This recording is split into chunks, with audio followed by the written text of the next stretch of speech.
আসসালামু আলাইকুম গাইস, কেমন আছেন? আলহামদুলিল্লাহ আমি অনেক ভালো আছি।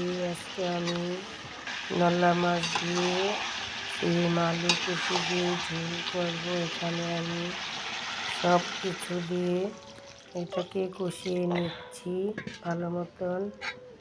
এখন আমি ঝোল করার জন্য পানি দিয়ে দিলাম। এখানে পানি দিয়ে আমি নাড়াচাড়া করে নিচ্ছি। মাছগুলো আমি আগেই ভেজে রেখেছিলাম।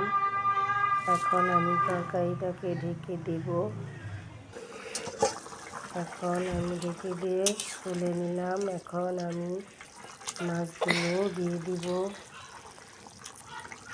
মাছগুলো দিয়ে আমি নাড়াচাড়া করে নিলাম।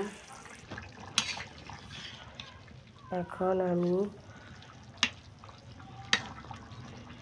ধনেপাতাগুলো দিয়ে দিব তরকারির মধ্যে। দেখুন কত সুন্দর কালার এসেছে, মাশাআল্লাহ আলহামদুলিল্লাহ। খেতেও অনেক ভালো হয়েছিল। আপনারা এভাবে রান্না করে খেয়ে দেখবেন।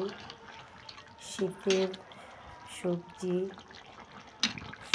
ভালোই লাগে খেতে, আলহামদুলিল্লাহ।